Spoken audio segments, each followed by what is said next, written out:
হয়, এক আদৰ্শ কৃষি কৰ্ম দেখুৱাবৰ বাবে মই এই মুহূৰ্তত উপস্থিত আছোঁ ধেমাজিৰ নিলখত আৰু নিলখৰ এতিয়া গাই নদীৰ দুই পাৰে এতিয়া একাংশ যুৱকৰ প্ৰচেষ্টাত উদ্যোগী কৃষকৰ প্ৰচেষ্টাত এতিয়া সেউজীয়া হৈ পৰিছে ইয়াৰ চৌপাশ।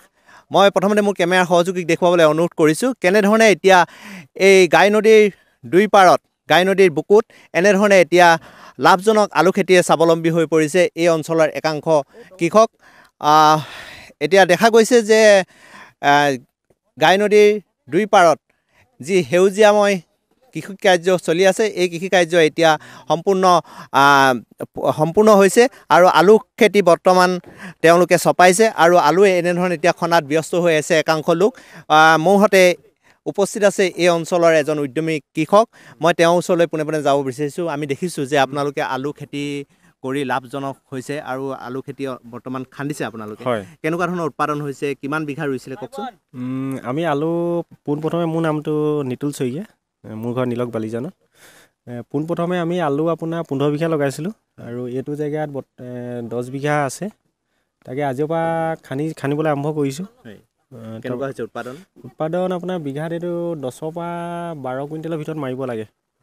এতিয়া বৰ্তমান কিমান মানুহ জড়িত হৈ গৈছে আজি আলুখনাত? আজি এতিয়া 41 গৰাকী আছিলে খান্দিবলৈ। তাৰ ইভাগে আমাৰ লগৰ ষ্টাফত 5 জন আছিলোঁ এই তেনেকৈ। এতিয়া আলু প্ৰথমতে আপোনালোকে উলিয়াব বজাৰত, কেনেকুৱা ধৰণৰ বজাৰ মূল্য হৈ আছে এতিয়া?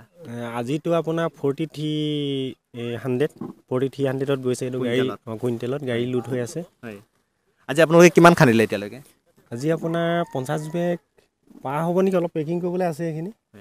আপোনাৰ লগতে আৰু কেইবাজনো ইয়াত জড়িত হৈ আছে, কি ক'ব এই নিলখ অঞ্চলত কিমান মানুহ এনেকৈ জড়িত হৈ আছে? আমাৰ এতিয়া নিলখ অঞ্চলত প্ৰায় মোৰ লগত প্ৰায় 75জনমান মানুহ জড়িত হৈ আছে আৰু মোৰ ফাৰ্ম আৰু এটা আছে, তাতো মোৰ 3 গৰাকী আছে মোৰ সংগী।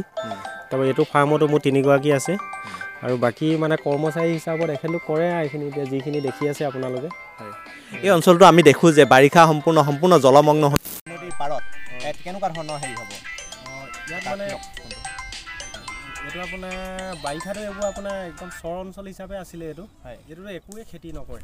তাৰপৰা এইবছৰ আমি চোৱাৰ পিছত দেখিলোঁ যে খেতি কৰিব পাৰি নি, তাৰপৰা আমি 3জন লগ হৈ তাৰ খেতিটো আৰম্ভ কৰিলোঁ। তাৰপৰা খেতিটো ভালেই হৈছে বাৰু। আমাৰ এতিয়া আপোনালোকে 10-12 বিঘা মাৰি লৈছে, আপোনালোকৰ খৰচ কিমান হৈছে?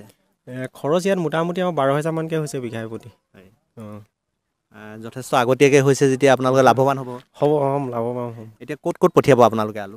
এইটো যাব চিলাপথাৰ আপোনাৰ, তাৰ গধূলি এটা গাড়ী লোড হ'ব, এইটো আপোনাৰ যোৰহাট যাব। হয়, এনেধৰণে এতিয়া দেখা গৈছে যে নিলখ অঞ্চলৰ এই গাই নদীৰ পাৰত গাই নদীৰ বুকুত এনেধৰণে এতিয়া কৃষি কাৰ্যত ব্যস্ত হৈ পৰিছে একাংশ কৃষক। মোৰ সৈতে আন এগৰাকী ব্যক্তি উপস্থিত আছে। আপুনি আলু খেতিৰ লগত জড়িত হৈ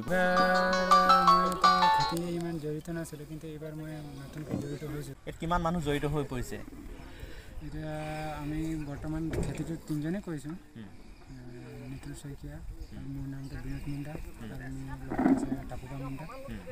আৰু ইয়াৰ গাঁৱৰ ওচৰত পাছৰে যিমান আমাৰ বাই ভনীবিলাক আছে কাম কৰাৰ কাৰণে বহুত সহায় পাইছোঁ আৰু কামৰ কাৰণে। এতিয়া আলুটো কিমানত বিক্ৰী হৈছে আপোনালোকৰ? 43 ইয়াত তলিৰ পৰা বিক্ৰী হৈছে।